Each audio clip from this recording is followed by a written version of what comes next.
পশ্চিমবাংলায় একটা নতুন সরকার ক্ষমতায় এসছে, আর ক্ষমতায় আসার পরই তারা বিভিন্ন সিদ্ধান্ত নিয়েছে। সেই সিদ্ধান্তর যেমন একদিকে গ্রাউন্ড ব্রেকিং, কখনো প্রশংসা হচ্ছে, আবার অনেক ক্ষেত্রেই সমালোচনাও হচ্ছে। যার মধ্যেই অন্যতম একটা আগজ্বলন্ত ইস্যু হয়ে দাঁড়িয়েছে হকার। রাজ্যজোড়া হকার সমস্যার সমাধান কি বুলডোজারেই? আজ এটাই আমাদের আলোচনার টপিক। আপনারা দেখছেন খবরের ডান দিক, আর আপনাদের সঙ্গে আমি প্রদীপ্ত গোস্বামী। শুধু কলকাতা নয়, এই মুহূর্তে পশ্চিমবঙ্গের বহু শহরতলিতে, রেল স্টেশনে, বিভিন্ন বাজার এলাকায় আমরা একটা ছবি দেখতে পাচ্ছি।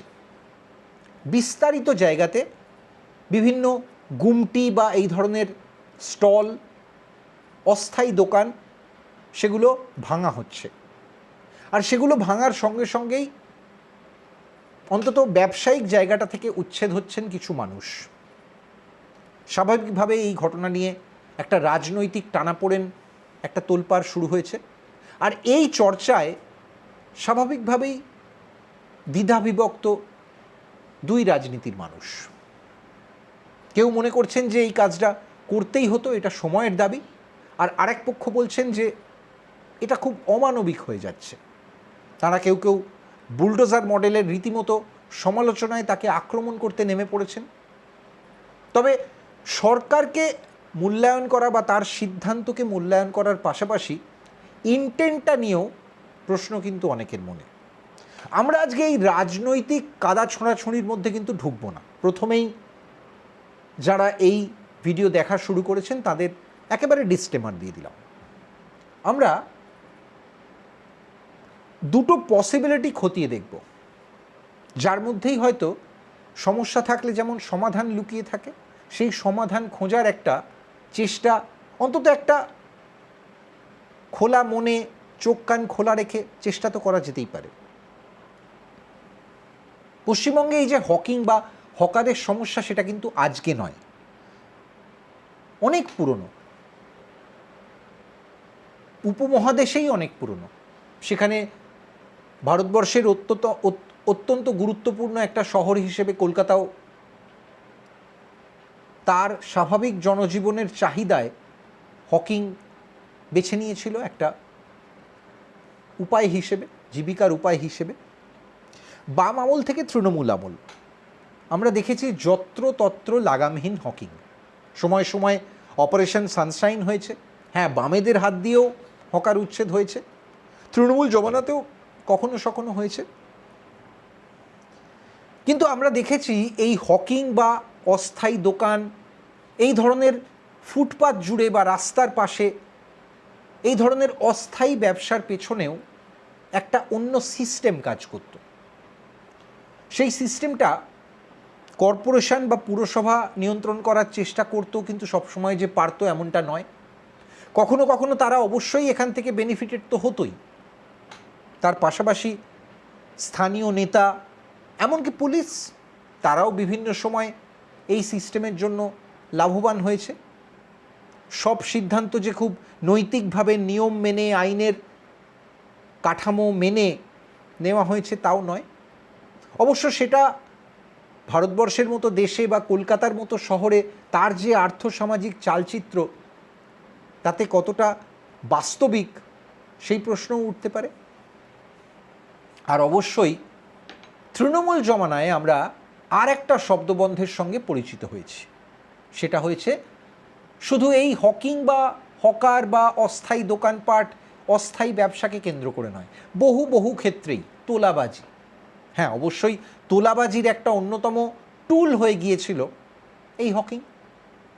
নিয়মিত যেখানে প্রত্যেক দিনের রোজগার, সেখান থেকে একটা অংশ দাদাদের দিতে হবে, তবেই ব্যবসাটা করা যাবে, তবেই পরের দিন ওই একই জায়গাটায় ব্যবসা করতে বসা যাবে।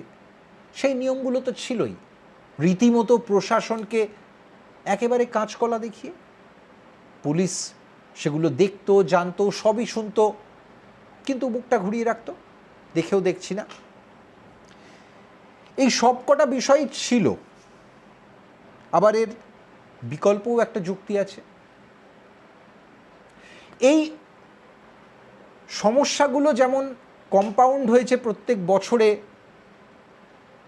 বাম থেকে তৃণমূলের এক একটা 5 বছরের টেনিওরে ক্রমশ এগুলো মাল্টিপল হতে থেকেছে, ঠিক তেমনি অনেকেই সময়ের সঙ্গে সঙ্গে দাবি করেছেন যে এর সমাধান কি হবে, তাৎক্ষণিক বা একটু দূরবর্তী সমাধান, পাকাপাকি সমাধান।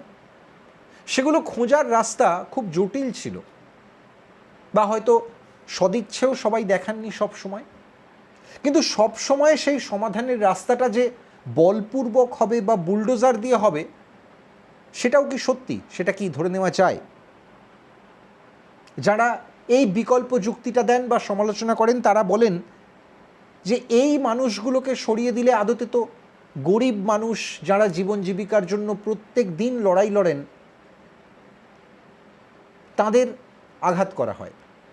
বয়স্ক মানুষ, বিশেষত যারা হয়তো যাদের আর চাকরির বয়স নেই, যারা অবসরপ্রাপ্ত, যাদের শুধুমাত্র দিন আনি দিন খাই এইভাবে চালাতে হয়, তাদের সংসারগুলো নিকট জনেরা তারা সবাই তাকিয়ে থাকেন এই হকিং, এই ব্যবসা, এই অস্থায়ী বন্দোবস্তগুলোর দিকেই। অবশ্যই সেটা একটা বিকল্প অর্থনীতিরও সন্ধান দেয়, এমন একটা দিশা দেয় যেখানে সরকার বা সিস্টেম তাদের যে ব্যর্থতা সেটাকে কিছুক্ষণের জন্য সেখান থেকে একটু নজর ঘোরানো যায়, যে যেহেতু সেই মানুষগুলোকে জীবিকা প্রোভাইড করা যাচ্ছে না, তাদের ব্যবসা করার জন্য একটা ঠিকঠাক মঞ্চ বা জায়গাও দেওয়া যাচ্ছে না, অতএব তারা তাদের মতো করে একটু না হয় নিয়ম ভেঙেই একটা ব্যবস্থা করার চেষ্টা করছেন নিজেদের মতো করে। কিন্তু সব ক্ষেত্রে সেই যুক্তিটাও খাটে না, কারণ বৃহত্তর ক্ষেত্রে বহু লক্ষ লক্ষ মানুষ, একটা বিরাট জনসংখ্যা, তাদের দৈনন্দিন জীবনকেও এই হকিং বা হকার এফেক্ট করে। আপনি নিশ্চয়ই চান না যে হাওড়া স্টেশনের মতো জায়গায় বা শহরের খুব গুরুত্বপূর্ণ বিভিন্ন জায়গায়, আপনার যেখানে কার্যত রাস্তায় হাঁটাও প্রায় অসম্ভব হয়ে দাঁড়ায়, সেই ফুটপাত দখল করে হকিং হোক। বাজার আছে বাজারের মতো, সেটাই তো যে কোনো একটা সভ্য সুস্থ শহরের চাহিদা, আকাঙ্ক্ষা এবং খুব বেসিক ক্রাইটেরিয়া বলতে পারেন। এই হকার নির্ভর যে অস্থায়ী ব্যবসা, সেটা কিন্তু বলতে পারেন এরোপ্লেন থেকে আলপিন যেরকম উদাহরণ দেওয়া হয় না, এরোপ্লেন না হোক, হ্যাঁ বাচ্চাদের খেলনা বিমান তো ডেফিনেটলি সেগুলো বিক্রি হয়, কিন্তু কার্যত খাবার থেকে যে কোনো দৈনন্দিন সামগ্রী, গিফট, এমনকি বহু বহু সস্তার প্রোডাক্টের ক্ষেত্রে খুব গুরুত্বপূর্ণ হয়ে দাঁড়িয়েছিল। সেই জিনিসগুলো যেগুলো আপনি ঝাঁ চকচকে দোকান বা শপিং মলে পেতে পারেন, কিন্তু আপনাকে বেশি খরচ করতে হবে, সেগুলোই হকার বা এই হকিংয়ের সিস্টেমটা আপনার কাছে তুলনামূলকভাবে অনেক কম দামে পৌঁছে দেয়। অবশ্যই কোয়ালিটি কম্প্রোমাইজ থাকে, গ্যারেন্টি ওয়ারেন্টির প্রশ্নগুলো আসে না, কিন্তু সেটা আপনার দরদামের স্কিলের একটা পরীক্ষা নেয়। রীতিমতো দর দস্তুর করে আপনি যখন একটা জিনিস কিনে হকারের থেকে বাড়ি ফেরেন, কখনো হয়তো মনে সামান্য এই সন্তুষ্টিটা পান যে এই জিনিসটাই আমাকে যদি ক্যাশ মেমো সহযোগে কিনতে হতো তাহলে বোধহয় 3 গুণ দাম পড়ে যেত। সুতরাং ওই যে বললাম, বিকল্প অর্থনীতির একটা সন্ধান দক্ষিণ পূর্ব এশিয়ায়, ভারতবর্ষের মতো ইকোনমির ক্ষেত্রে বহু সংখ্যক মানুষের স্বাদ, আহ্লাদ, আকাঙ্ক্ষা পূরণ করার জন্য এই হকিং বা এই হকার সেটাও খুব গুরুত্বপূর্ণ ছিল। ভারত থেকে একটু বিশ্বের দিকেও তাকানো যাক। বিশ্বজুড়ে 58% মানুষ এই হকিং বা হকার হিসেবে এই অস্থায়ী ব্যবসার সঙ্গে যুক্ত, যারা অনেকেই অসংগঠিত ব্যবসায়ী বলতে পারেন। এদের সংখ্যাটা কিন্তু কম নয়, সারা বিশ্বজুড়ে প্রায় 2 বিলিয়ন, মানে 200 কোটি মানুষ সারা পৃথিবী জুড়ে এইভাবে অস্থায়ী দিন আনি দিন খাই বেসিসে ব্যবসার সঙ্গে যুক্ত। অবশ্য সবাই যে অস্থায়ী স্টলেই ব্যবসা চালান তেমনটা নয়। আমরা সেই মডেলগুলো নিয়েও কথা বলবো, বিকল্প কী বন্দোবস্ত হতে পারে। এই যে স্ট্রিট ভেন্ডার বা মার্কেট ভেন্ডার হিসেবে যাদের চিহ্নিত করা হয়, এই অস্থায়ী ব্যবসায়ীদের মধ্যে যারা সরাসরি রাস্তায় হকিং করেন সেই সংখ্যাটাও 300 মিলিয়ন, 30 কোটি। শুধু ভারতবর্ষেই সব শহর মিলিয়ে প্রায় 10 মিলিয়ন হকার রয়েছে। 1 মিলিয়ন মানে 10 লক্ষ, 10 মিলিয়ন মানে 1 কোটি। 1 কোটি মানুষ ভারতবর্ষের শহরগুলোয় রাস্তার ধারে, ফুটপাথে বা যেখানে কোনো সংগঠিত বাজার নেই, কর্পোরেশন বা পুরসভার ঠিক করে দেওয়া, সেই রকম জায়গাতে যা স্টল পেতে বা হয়তো পলিথিন বিছিয়ে বসে কিছু সামগ্রী বিক্রি করেন দৈনন্দিন বেসিসে। সেখান থেকে যা তাদের আয় হয়, যেটা লাভ হয়, সেই লভ্যাংশ নিয়ে তারা দিনের শেষে বাড়ি ফিরে যান, তাদের জীবন জীবিকা চলে। অনেক সংবেদনশীল এই বিষয়টাকে স্পর্শকাতর চশমাতেই দেখতে হবে। ওই যে বললাম যে শুধু বুলডোজারই কি এর সমাধান? হ্যাঁ, অবশ্যই আপনাকে নগরায়নের জন্য, প্রযুক্তির জন্য শহরগুলোকে তো সাজাতে হবে। উন্নত শহর একটা উন্নত অর্থনীতি, একটা উন্নত দেশের পরিচয় বহন করে। সেটাও তো খুব জরুরি, অর্থনীতিকে চাঙ্গা করে তোলা। কিন্তু তাৎক্ষণিক সমাধান তো সবসময় সব কিছুর পাওয়া যায় না। তাহলে দীর্ঘকালীন ভাবনা চিন্তাগুলো আমাদের কোন পথে ভাবতে হবে, আজ সেই উত্তরটাই আমরা খোঁজার চেষ্টা করছি। দক্ষিণ পূর্ব এশিয়ায় শুধু ভারতবর্ষ নয়, থাইল্যান্ড, পাকিস্তান, বাংলাদেশ, এরকম বহু দেশে আমরা ঢালাও এই ধরনের হকিং বা হকারদের এই ধরনের অস্থায়ী ব্যবসা রাস্তায়, ফুটপাতে, সেগুলো আমরা দেখে অভ্যস্ত। গোটা দক্ষিণ পূর্ব এশিয়ায় যেমন শুধু সাবকন্টিনেন্টের কথা বললাম, তেমনি উপমহাদেশের বাইরে অর্থাৎ থাইল্যান্ড, ইন্দোনেশিয়া, ফিলিপিন্স, সেখানেও কিন্তু ব্যাপকভাবে এইরকম হকাররা আছেন, হকিং চলে। বহু বহু বাজার, মার্কেট, সেগুলো শুধু হকার্স মার্কেট হিসেবে, হকারদের মার্কেট হিসেবে রীতিমতো বিখ্যাত হয়ে গেছে। সেখানে রীতিমতো সেই সমস্ত জায়গার মানুষজন দৈনন্দিন বিকিকিনি তো সারেনি, তার সঙ্গে বাইরের মানুষজন, পর্যটকরা, বিদেশি পর্যটকরা, তারাও কিন্তু সেই জায়গাগুলো দেখতে ছুটে যান। এই ছবিটা আফ্রিকা বা লাতিন আমেরিকাতেও দেখা যায়। এই প্রত্যেকটা মহাদেশের নিজস্ব ইকোনমিক ডাইমেনশন অনুযায়ী বিভিন্ন দেশগুলোতে এই হকাররা কিন্তু আছেন। সুতরাং এটা কিন্তু একটা বিশ্বজোড়া ফেনোমেনা হিসেবেই দেখা উচিত। আর যে ছবিটা বিশ্বজোড়া, সেই সমস্যাটারও একটা বিশ্বজনীন সমাধানের মডেল নিশ্চয়ই থাকবে। তো যেখানে আমাদের অঙ্ক কষতে গিয়ে আটকাবে, সেখানে অবশ্যই আমরা বহির্বিশ্বের সাকসেস ফর্মুলাগুলো, সেগুলো একটু তাকিয়ে অনুধাবন করে দেখতে পারি, ভাবনা চিন্তা করে দেখতে পারি যে সেগুলোকে আমরা কতটা আমাদের অঙ্ক কষার ক্ষেত্রে কাজে লাগাতে পারি। আজ সেই রকমই একটা চেষ্টা আমরাও করব। শুধু আফ্রিকাতে 10 থেকে 24% মানুষের জীবিকা উপার্জন বা এমপ্লয়মেন্ট, সেটা আসে এই হকিং থেকে। তারা সবাই হকার। যেহেতু ন্যাচারাল রিসোর্স সব কিছু এখনও সেখানে এক্সপ্লোর করা সম্ভব হয়নি, এবং আফ্রিকান অর্থনীতির কথা আমরা সবাই জানি, সেই দেশগুলোতেও কিন্তু এই বিপুল সংখ্যক মানুষ জীবিকার টানে এই কাজটার ওপর নির্ভরশীল। এখন পৃথিবীর বহু উন্নত শহরে, নামজাদা শহরে, সেখানে কিন্তু হকিংয়ের জন্য নির্দিষ্ট রুলস, রেগুলেশন সেগুলো রয়েছে। সেই তালিকায় আমরা সবার আগে দেখতে পাই সিঙ্গাপুরকে। সেখানে এই সমস্যাটা আজকের নয়, আজ থেকে প্রায় 50-60 বছর আগে দেখা দিয়েছিল, বিশাল বড় একটা সমস্যার আকারে। সিঙ্গাপুর কিন্তু তখন একটা সমাধানের মডেল খুঁজে বের করেছিল। তারা কিন্তু শুধুমাত্র হকারদের উচ্ছেদ করাতে ব্যাপারটাকে সীমাবদ্ধ রাখেনি। তারা একটা বিকল্প হকারদের জন্য স্পেস তৈরির কথা ভেবেছিল। তাদের ওখানে লাইসেন্সড হকিং হয় এখনও। একেবারে ডেজিগনেটেড ফুড মার্কেট আছে, মানে খাবারের জন্য একটা বিকল্প বাজার, তার জন্য একটা জায়গা, সেটা সরকারই প্রোভাইড করে দিয়েছে। এবং সরকারের থেকে রীতিমতো একটা রেভিনিউ মডেলে এই হকিং চলে। হকাররা কিছু ফেসিলিটিস পান, সেগুলোও নির্ধারণ করা আছে আগে থেকে। তার বিনিময়ে তারা সরকারকে ট্যাক্স দেন এবং সরকার সেই করটা তাদের থেকে সেইভাবেই নেয় এবং তার বিনিময়ে তারা হকিং করেন। সেখানে খাবারের একটা বিশাল বড় মার্কেট আছে, তার কোয়ালিটি কন্ট্রোল, স্বাস্থ্যের দিকটা সেটাও নজরে রাখা হয়, সতর্কভাবে ফলো করা হয়। এমনকি সেখানে শুধু স্থানীয় মানুষজনই যে খাওয়া দাওয়া করেন তা কিন্তু নয়, সেখানে বিদেশের প্রচুর মানুষ যারা ভোজন রসিক সেই সমস্ত পর্যটকরাও ছুটে যান। সিঙ্গাপুরের পাশে আমরা একটু হংকংয়ের ছবিটাও দেখতে পারি, সেখানেও লাইসেন্স হকিং হয়, রীতিমতো ফিক্সড স্টল আছে, সেগুলো ভাড়া দেওয়া যায় মান্থলি বেসিসে, আবার কেউ চাইলে কিনতেও পারেন। দু ধরনের প্রভিশনই সেখানে আছে।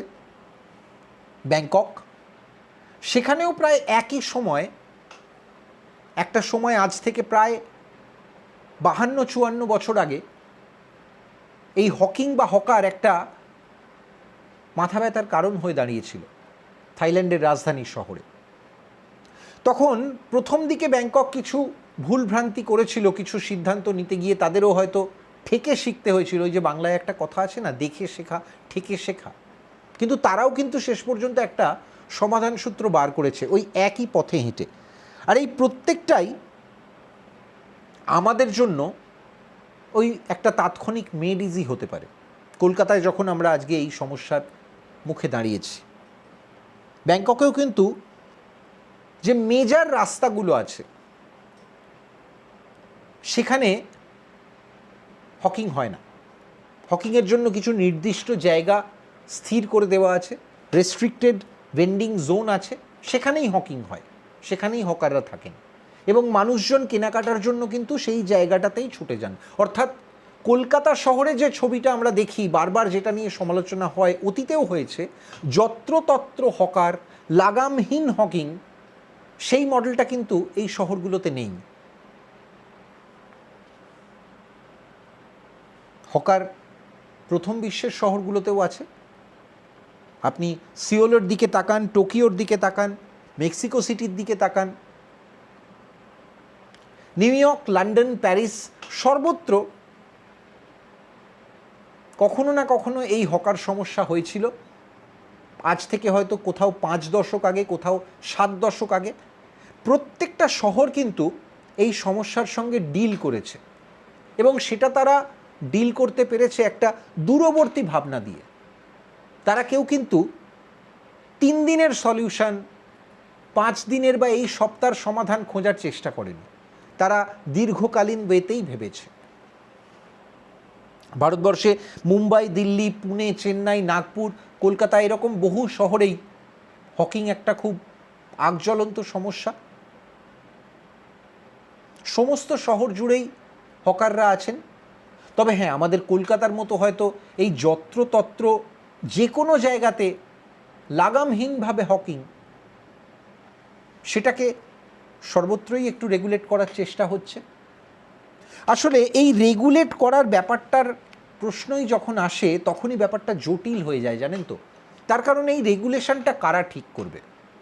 প্রত্যেকটা শহরের একটা নিজস্ব পুরসভা, কর্পোরেশন, নগর নিগম, সেগুলো আছে। ফলে তাদের প্যারামিটারগুলোও একটা শহর থেকে একটা শহরে আলাদা হয়ে যায়। এখন যে মানুষটা একটা রাজ্য থেকে বা অন্য একটা শহরে ছুটে আসছেন, তার জন্য নিয়মগুলো বিভিন্ন জায়গায় আলাদা হলে একটা কনফিউশন তৈরি হয়। কিন্তু সেই মানুষটার পেটের খিদে তো বাগ মানে না, তাকে তো তার পেট, তার পরিবার, সেই অভুক্ত মানুষগুলোর হাতে দিনের শেষে খাবারটা তুলে দিতে হয়। তাই কার্যত বলতে পারেন কোনো উপায়ান্তর না দেখেই তারা এই কাজটা করতে বাধ্য হন। অবশ্য এই সমস্যার কিছু পেন পয়েন্টও আছে। যে কোনো শহরে যখন উদ্বাস্তুর সংখ্যা বাড়ে, যখন মাইগ্রেশন হয়, অনুপ্রবেশ ঘটে, যেগুলো পশ্চিমবঙ্গের মতো রাজ্যের ক্ষেত্রে একটা খুব জ্বলন্ত সমস্যা, তখন তো রাতারাতি একটা জনঘনত্বের চাপ সেই শহরগুলোর ওপর এসে পড়ে। কারণ বেশিরভাগই মানুষই জীবিকার টানে গ্রাম থেকে শহরে ছুটতে চান। শহর বা শহরতলি কেন্দ্রিক একটা ব্যবসায়িক কাঠামো, একটা মানি স্পিনিং মডেল তৈরি হয়। ফলে চাপটাও সেই সমস্ত জায়গাগুলোতেই বেশি হয়, যেখানে বেশি মানুষ প্রত্যেক দিন যাতায়াত করেন, কমিউট করেন। প্রচুর সংখ্যক মানুষ মানেই প্রচুর সংখ্যক ক্রেতা, ফলে ব্যবসার সম্ভাবনাটাও সেখানে বেশি থাকে। ফলে সেই পয়েন্টগুলোতে আরও বেশি করে পরিস্থিতি ভয়াবহ হয়ে দাঁড়ায়। এই প্রত্যেকটা ফ্যাক্টরকে মাথায় রেখেই কিন্তু অনেক মানবিকভাবে এই হকারদের সমস্যার সমাধান খুঁজতে হবে। আজকে হয়তো আপনি দেখতে পাচ্ছেন যে আপনার শহরের চেনা স্টেশনে হঠাৎই রাতারাতি বুলডোজার আসছে, জেসিবি আসছে, স্টল ভাঙা হচ্ছে। সেটা প্রায় আমাদের সমস্ত বড় জেলা সদরগুলো, দমদম থেকে শুরু করে হাওড়া থেকে শুরু করে পুরুলিয়া, সর্বত্র আমরা একই রকম ছবি দেখতে পাচ্ছি। শহর থেকে শহরতলি, কোথাও ছবিটা আলাদা নয়, কিন্তু সমস্যাটা অনেক বেশি গভীরে। 2014-এ, আজ থেকে প্রায় 12 বছর আগে, মনমোহন সিংয়ের কংগ্রেস সরকার, ইউপিএ, তারা কিন্তু একটা আইন আনার কথা ভেবেছিল, street vendors protection of livelihood and regulation of street vending act 2014। এই আইনের আওতায় এই হকিং এবং অস্থায়ী হকারদের অস্থায়ী ব্যবসার পুরো জিনিসটাকে একটা স্ট্রিমলাইন করা, একটা কাঠামোয় আনার একটা ভাবনা চিন্তা হয়েছিল, পার্লামেন্টে আলোচনা হয়েছিল, কিন্তু তারপর সেই আইনটা আর ইমপ্লিমেন্টেড হয়নি। সেই আইনের কোনো দিক আবার নতুন করে ভাবনা চিন্তা করা যায় কি না, সেটাও অবশ্যই আমাদের সামনে একটা অপশান হতে পারে যখন আমরা সমাধান খোঁজার কথা ভাবছি। এখন 12 বছরে দেশের জনসংখ্যা যত বেড়েছে, তত হকিং সমস্যাও ঐকিক নিয়মে বেড়েছে,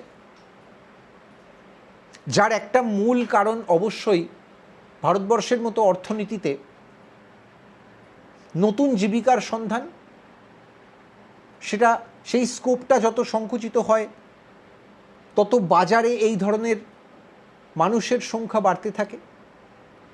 পশ্চিমবঙ্গের মতো রাজ্যের রাজনৈতিক পরিস্থিতিগুলোই এমন ছিল গত 1 যুগ বা তার বেশি, 2 যুগ বেশি সময় ধরে। সেখানে এই সমস্যার যে একটা খুব আগজ্বলন্ত ছবি আমরা দেখতে পাচ্ছি, তা তো শুধু একটা সরকারের সিদ্ধান্তের ভুলে নয়, সেটা তো বহু দিনের ভুলের একটা প্রোগ্রেশনে। সেই ফ্যাক্টরগুলোও অবশ্যই আমাদের মাথায় রাখতে হয়।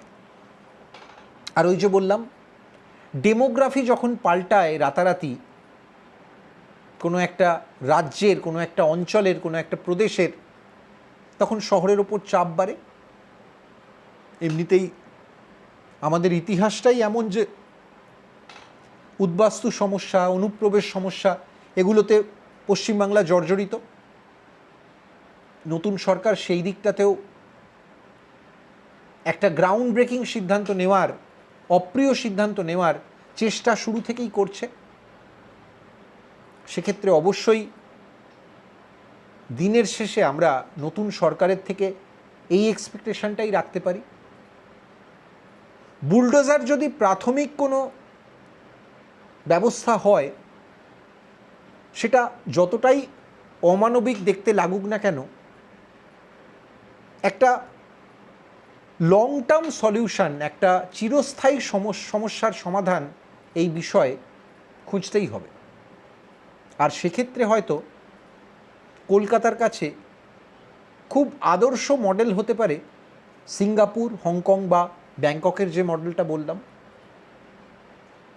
আমরা আশা করব আগামী দিনে সরকার ডেফিনেটলি এই ধরনের পরিস্থিতিগুলো নিয়ে ভাববে, আরেকটু মানবিক ওয়েতে ভাববে, এবং অবশ্যই শুধু সাহসী নয়, একটা সুদূর প্রসারী সিদ্ধান্ত নেবে। কেমন লাগলো আমাদের এই আলোচনাটা?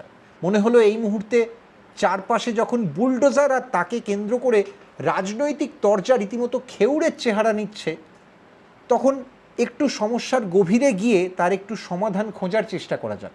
হাজার হলেও শুধু রাজনৈতিক তরজায় অংশ নিয়ে অমুককে খারাপ আর তমুককে ভালো বলার উদ্দেশ্য তো আমাদের নয়।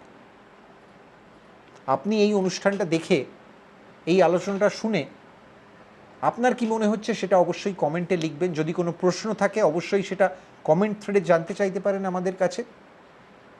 ফেসবুকের পাশাপাশি ইউটিউবেও আমরা প্রতিদিন এই রকম আলোচনা নিয়ে আপনাদের জন্য চলে আসি। ভালো লাগলে ডেফিনেটলি লাইক ফলো করবেন, ইউটিউবে সাবস্ক্রাইব করবেন খবরের ডান দিককে। ফেসবুকেও আমরা আছি, সেখানেও আমাদের পেজ ফলো করতে, লাইক করতে ভুলবেন না। খুব তাড়াতাড়ি ফিরে আসবো আবার এই রকম কোনো টপিক নিয়ে। দেখা হবে খুব তাড়াতাড়ি। আমি প্রদীপ্ত আজকের মতো বিদায় নিচ্ছি। শুভরাত্রি।